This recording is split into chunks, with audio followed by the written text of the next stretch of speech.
अस्सलाम वालेकुम दोस्तों, असी इस वक्त मौजूद हैगे आ भुस्सी अड्डे ते। पानी बहुत ज़्यादा हो गया हैगा। दरिया रावी ते तकरीबन 1,80,000 क्यूसेक का रेला जिहड़ा गुजर रहा हैगा और पानी जिहड़ा हैगा भुस्सी अड्डे ते चौक चो क्रॉस कर रहा हैगा। लोगों का भी जम्मे गफीर मौजूद हैगा। पानी नहर दे नाल जिहड़ा ना सड़क के आसे पासों लग चुकिया हैगा। सूरत हाल इंतहाई कुशीदा हैगी आ। बिजली का निज़ाम मुअत्तल हो चुका है और आमदो रफ्त वास्ते जिहड़े रस्ते हैगे कमालिया रोड वो बिल्कुल बंद हो चुके हैगा। इंटरनेट की सर्विस मुअत्तल हैगी आ। लोग बार बार कालां कर रहे हैगे आ, मैसेज कर रहे हैगे भी साडे हल वीडियो घल्लो, सूरत हाल की हैगी आ। भाईजान जो इंटरनेट ही नहीं चलना हैगा, लाइट ही नहीं है तो किस तरह असीं तुहाडे हल वीडियो अपलोड करिए, किस तरह तुहानूं सूरत हाल दसीए।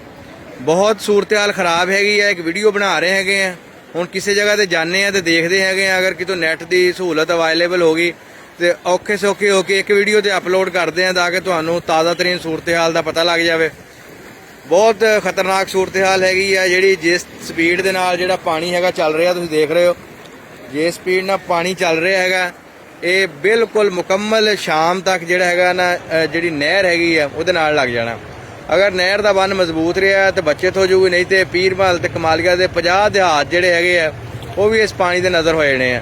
तो एक तुहानूं होर भी इतलाह दी चलीए भी माई सफूरा वाला जिहड़ा हैगा ना वो पत्थर उन्होंने बनाया हुआ बन वो अज उन्होंने बरूद के नाल उड़ाउण की भी इतलाहत आ रही है भी वो बन भी जिहड़ा ना हादसी उड़ा दिता जाऊगा। उम्मीद करते हैं भी पानी का फ्लो फिर घट जाऊगा।